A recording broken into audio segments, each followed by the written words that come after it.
COVID-19 can be characterized as a pandemic.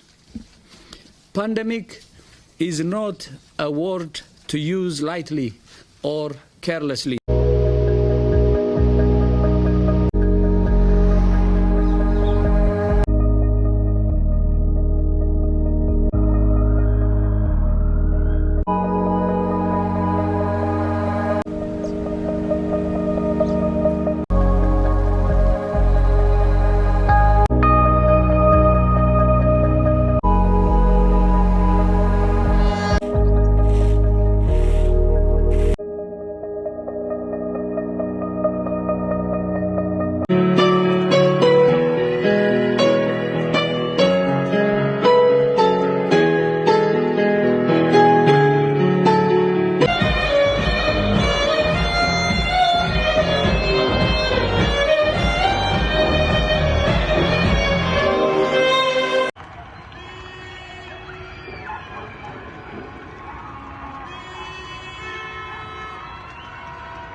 الله أكبر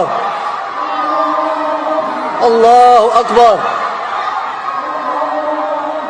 الله أكبر. So many people are dying in New York City due to coronavirus complications that the morgues are crowded, to the point where new graves are being dug off Hart Island near the Bronx.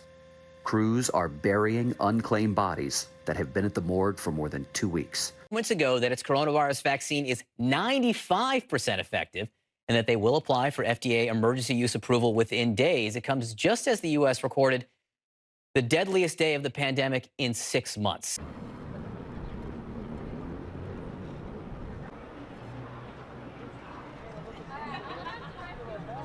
Australia was hit by the most devastating bushfire season the country has ever seen. By mid-January, an estimated 10 million hectares had been incinerated, an area larger than the 2019 California fires and Amazon fires combined.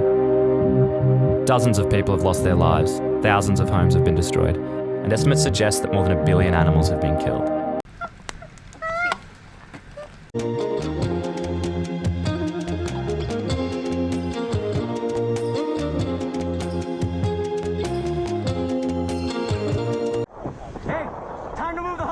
This dramatic new video recorded on a firefighter's helmet, capturing just how fast the creek fire overwhelmed crews in California earlier this month.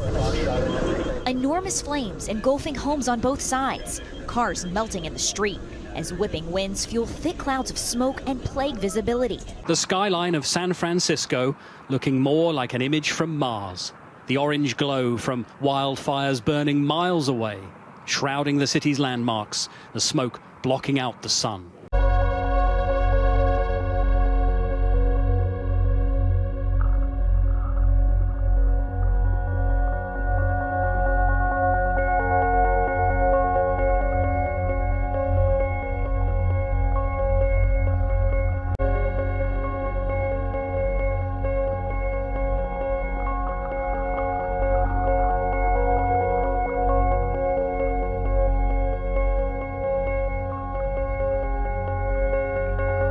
In East Africa, the air carries two plagues.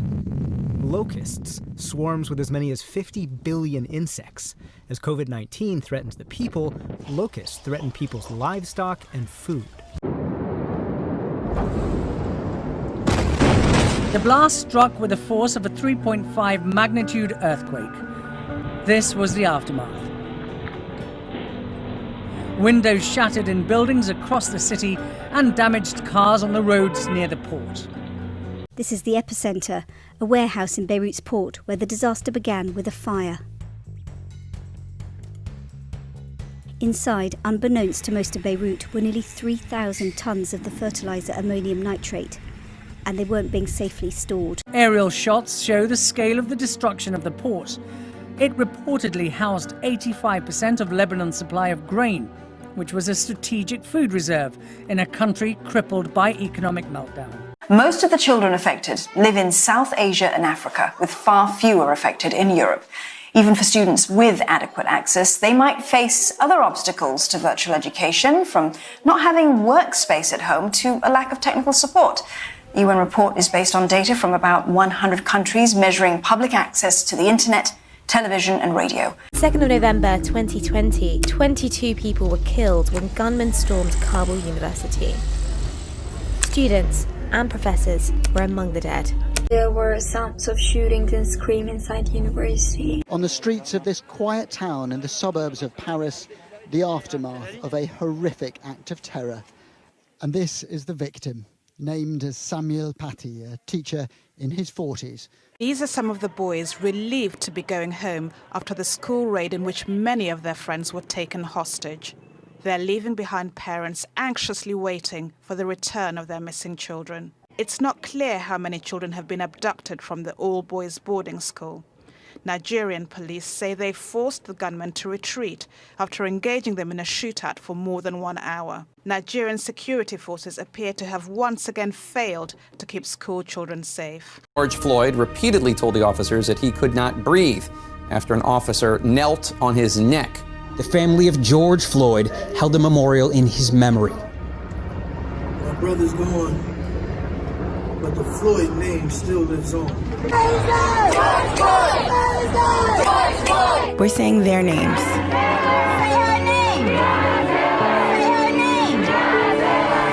We're being loud. Hands up! Don't shoot! Hands up! Don't shoot!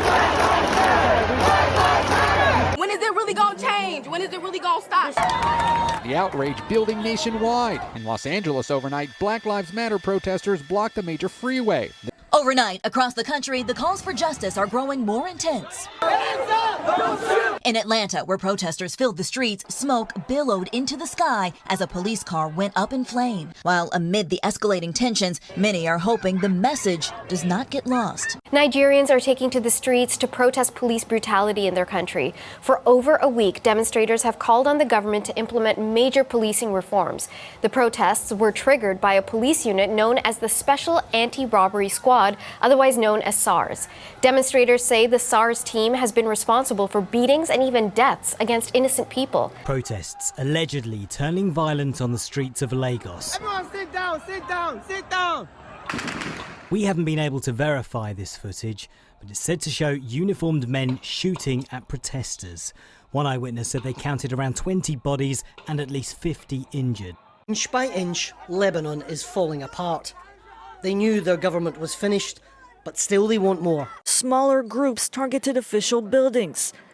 Several key ministries, foreign affairs, energy, the economy, and Lebanon's banking association, who for protesters symbolized the corruption. Demanding President Alexander Lukashenko's resignation, accusing him of rigging elections 2 weeks ago. Lukashenko, who has ruled Belarus for 26 years. Sight like no other has unfolded at border points by Delhi in India, where tens of thousands of farmers are peacefully protesting against 3 farming reform bills.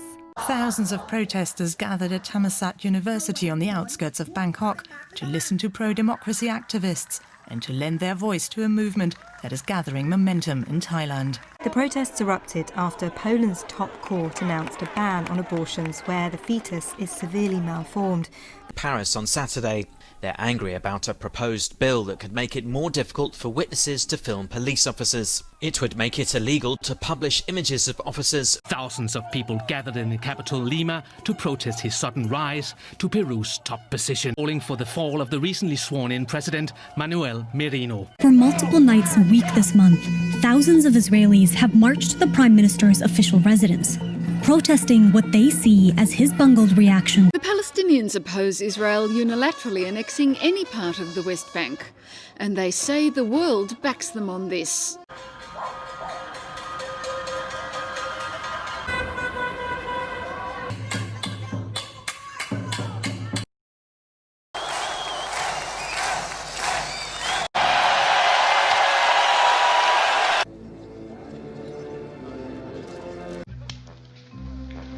James Bond. We do not want our freedom gradually, but we want to be free now. With bonehead Sally, we saw Mary coming and it like Wakanda forever! Call it that at the time. We didn't have a word for it. それに向かって邁進することが Around me for the first time. The kids.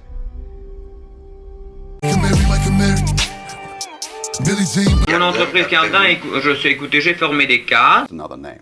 So the fact that I was in a secret department does... De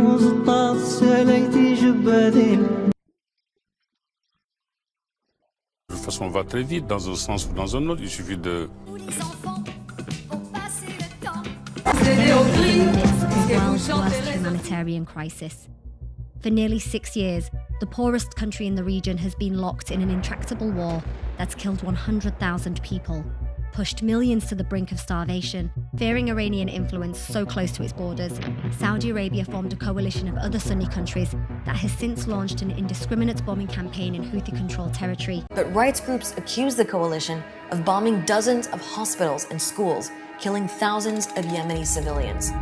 Today's only meal is a plate of plain boiled rice between the family. Cholera cases are spreading fast. Doctors are facing a severe shortage of drugs.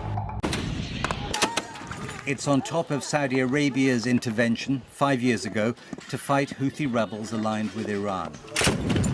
In the desert, Saudi troops are with the southern separatists, trying to observe a ceasefire that so far does not exist. The blast happened as members of Yemen's new unity government arrived at the airport. The ministers have all reportedly been transferred to safety. Yemen's Minister of Information is blaming the attack on the Iran-backed Houthi rebels, but they say they had nothing to do with it. Peace looks very far away.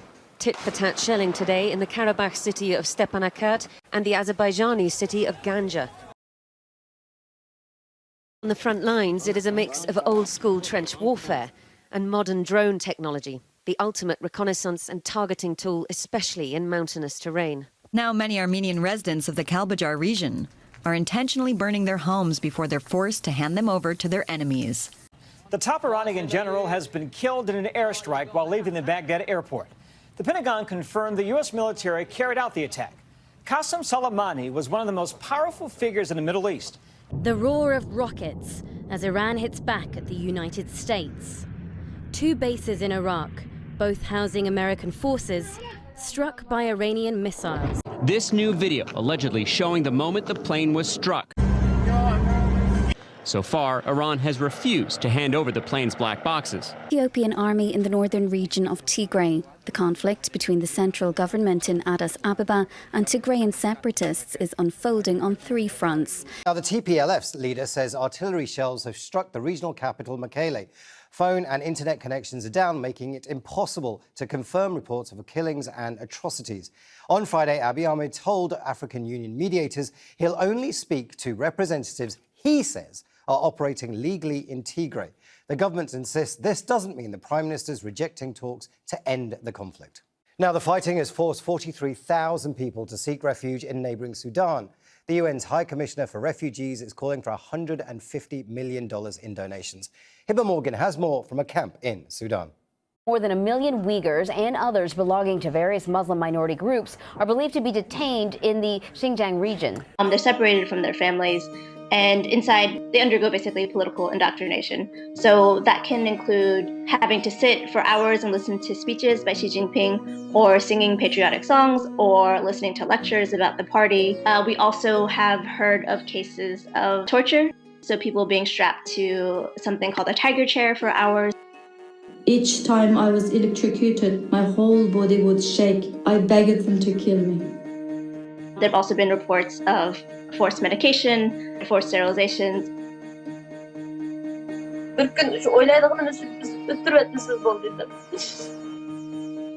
Mothers, fathers, siblings and lovers, all that disappeared. Their Uyghurs flung into Chinese camps. Their relatives say it's ethnic cleansing. This is a crime against humanity, crime against the Uyghur people. You know, Xinjiang is regarded as the most beautiful place in Xinjiang. There's a Chinese saying, You do not know how big China is. Ambassador, that is not beautiful coverage. Why people are kneeling, blindfolded and shaven and being led to trains in modern China. Xinjiang makes mountains of cotton, a fifth of the world's total. And our investigation will only heighten concerns about this product, although the evidence wasn't easy to find. This is one site we're trying to get to, a giant re-education camp. But more recently, something else has been built next door, a textile factory. Days after its completion, a large group of people can be seen being moved between the camp and the factory. Most labour transfers reportedly happen within Xinjiang itself, but increasingly Uyghurs are being moved from their native region to China's manufacturing belt in the east, to work in factories in places like Qingdao, Fuzhou and Guangzhou, supplying some of the world's biggest brands. China has used Xinjiang as a testing ground for digital surveillance. Today, the State Department announced sanctions on some employees of tech companies, including Huawei, for involvement in human rights abuse against Uyghurs.